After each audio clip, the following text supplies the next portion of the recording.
Lucky star Biju Menon നായക കഥാപാത്രങ്ങളിലൂടെയും പ്രതിനായക കഥാപാത്രങ്ങളിലൂടെയും ഹാസ്യരസം കലർന്ന കഥാപാത്രങ്ങളിലൂടെയും മലയാള സിനിമയിൽ നിറസാന്നിധ്യമായ ബിജു മേനോന് ഇപ്പോൾ നല്ല സമയമാണ്. ഏതുതരം കഥാപാത്രങ്ങളും വളരെ അനായാസമായി തന്മയത്വത്തോടെ അഭിനയിച്ചു ഫലിപ്പിക്കുവാനുള്ള ബിജു മേനോന്റെ കഴിവാണ് ബിജു മേനോൻ എന്ന നടൻ മലയാളികളുടെ മനസ്സിൽ ചിരപ്രതിഷ്ഠ നേടുവാൻ കാരണം. ഇടയ്ക്ക് തമിഴ് സിനിമകളിൽ വില്ലൻ വേഷങ്ങളിലും ബിജു മേനോൻ അഭിനയിക്കുന്നുണ്ട്. ബിജു മേനോന് മലയാള സിനിമയിൽ ഇപ്പോൾ നല്ല തിരക്കാണ്. അതുകൊണ്ട് അന്യഭാഷാ ചിത്രങ്ങൾ ഒന്നും തന്നെ സ്വീകരിക്കുന്നില്ല. നായകനായി മലയാള സിനിമയിലേക്ക് എത്തിയ ബിജു മേനോൻ തന്റെ കരിയറിൽ ഇടക്കാലത്ത് നായക വേഷങ്ങളിൽ നിന്നും ഉപനായക വേഷങ്ങളിലേക്കും പ്രതിനായക വേഷങ്ങളിലേക്കും ക്യാരക്ടർ വേഷങ്ങളിലേക്കും മാറി ചെയ്യേണ്ടി വന്നുവെങ്കിലും ജിബു ജേക്കബ് സംവിധാനം ചെയ്ത വെള്ളിമൂങ്ങ എന്ന സൂപ്പർ ഹിറ്റ് സിനിമയിലെ നായക വേഷത്തിലൂടെ മലയാള സിനിമയിലെ നായകനിരയിലേക്ക് ഒരു തിരിച്ചുവരവ് നടത്തുകയായിരുന്നു ബിജു മേനോൻ. 1 വർഷത്തോളം സമയമെടുത്ത് ചെയ്ത സിനിമയാണ് വെള്ളിമൂങ്ങ എന്നും അതിൻ്റെതായ ഒരു ഇൻവോൾവ്മെന്റ് വെള്ളിമൂങ്ങയിൽ ഉണ്ടായിട്ടുണ്ട് എന്നും ബിജു മേനോൻ പറയുന്നു. വെള്ളിമൂങ്ങയ്ക്ക് ശേഷം ഹ്യൂമർ ടച്ചുള്ള ധാരാളം കഥാപാത്രങ്ങൾ ബിജു മേനോനെ തേടി വരുന്നുണ്ട്. അതിൽ മികച്ചതെന്ന് തോന്നുന്ന കഥാപാത്രങ്ങൾ തിരഞ്ഞെടുത്ത് ആണ് ഇപ്പോൾ ബിജു മേനോൻ അഭിനയിച്ചുകൊണ്ടിരിക്കുന്നത്.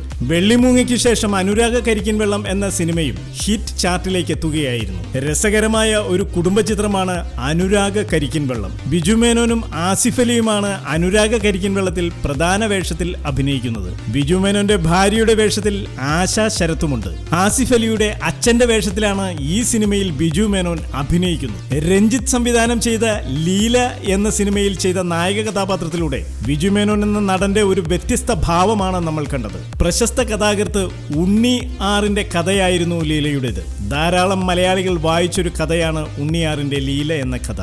പലരുടെയും പേരുകൾക്കൊടുവിലാണ് ലീലയിലെ വേഷം ബിജു മേനോനെ തേടിയെത്തിയതെന്നും രഞ്ജിത്തിന്റെ സംവിധാനത്തിൽ നായകനാകുക എന്നുള്ളത് സന്തോഷമുള്ള കാര്യമാണെന്നും ആളുകളുടെ മനസ്സിൽ പതിഞ്ഞൊരു സാഹിത്യരൂപം സിനിമയാക്കുമ്പോൾ അതിൽ നായക കഥാപാത്രമാകുന്നതിൽ കൗതുകമുണ്ടായിരുന്നുവെന്നും ഒരു അഭിനേതാവെന്ന നിലയിൽ വലിയ സാധ്യതകളുണ്ടായിരുന്ന സിനിമയായിരുന്നു ലീലയെന്നും വളരെ ശ്രദ്ധിച്ചും ആസ്വദിച്ചും ചെയ്ത സിനിമയാണ് ലീലയെന്നും ബിജു മേനോൻ പറഞ്ഞു.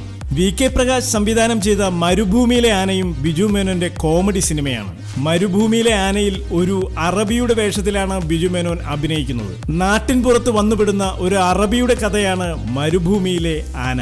ലോജിക്കില്ലാത്ത ഹ്യൂമറാണ് ഈ സിനിമയിലേതെങ്കിലും BKPക്കൊപ്പം വളരെ ആസ്വദിച്ച് ചെയ്ത സിനിമയാണ് മരുഭൂമിയിലെ ആന. അനുരാഗ കരിക്കിൻ വെള്ളത്തിനു ശേഷം ആസിഫിനൊപ്പം ബിജു മേനോൻ അഭിനയിക്കുന്ന സിനിമയാണ് കവി ഉദ്ദേശിച്ചത്. ആസിഫാണ് കവി ഉദ്ദേശിച്ചത് എന്ന സിനിമയുടെ നിർമ്മാതാവ്. കൂടാതെ ജോസ് തോമസ് സംവിധാനം ചെയ്യുന്ന സ്വർണ്ണക്കടുവ എന്ന സിനിമയിലും ബിജു മേനോനാണ് നായകൻ. ഈ സിനിമയിലെ നായകനും വില്ലനും ബിജു മേനോൻ തന്നെയാണ്. കൂടാതെ മധുപാലിന്റെ സംവിധാനത്തിൽ ബിജു മേനോൻ അഭിനയിക്കുന്ന പുതിയ സിനിമ വരുന്നുണ്ട്. റിയലിസ്റ്റിക് ആയിട്ടുള്ള പശ്ചാത്തലത്തിലാണ് മധുപാൽ ഈ ബിജു മേനോൻ സിനിമ ഒരുക്കുന്നത്. തുടർന്ന് ഗിരീഷിന്റെ സംവിധാനത്തിൽ അജുവും നീരജും അഭിനയിക്കുന്ന സിനിമയിലും ബിജു മേനോൻ മുഖ്യ കഥാപാത്രമായി എത്തുന്നുണ്ട്. ഈ സിനിമയ്ക്ക് ശേഷം രഞ്ജൻ പ്രമോദിന്റെ സിനിമയിലാണ് ബിജു മേനോൻ അഭിനയിക്കുക. ഒപ്പം ലാൽ ജോസ് സംവിധാനം ചെയ്യുന്ന സിനിമയിലും ബിജു മേനോൻ പ്രധാന വേഷത്തിലെത്തുന്നു. കൂടാതെ ബിജു മേനോനും കുഞ്ചാക്കോ ബോബനും ഒരുമിക്കുന്ന ഒരു സിനിമയുടെ സ്ക്രിപ്റ്റ് വർക്ക് തുടങ്ങിക്കഴിഞ്ഞു. ഈ സിനിമ അടുത്ത വർഷം റിലീസ് ഉണ്ടാകും. ഇതിനിടയിൽ തക്കാളി മൂവീസ് എന്ന പേരിൽ ഒരു പ്രൊഡക്ഷൻ ഹൗസും ബിജു മേനോൻ തുടങ്ങിയിട്ടുണ്ട്. നല്ല കഥകളും മറ്റും ഒത്തുവന്നാൽ താമസിയാതെ തക്കാളി മൂവീസ് സിനിമ പ്രൊഡ്യൂസ് ചെയ്യും. മലയാള സിനിമയിലെ മികച്ച നടനായ ബിജു മേനോന്റെ നല്ല നല്ല കഥാപാത്രങ്ങൾക്കായി നമുക്ക് കാത്തിരിക്കാം.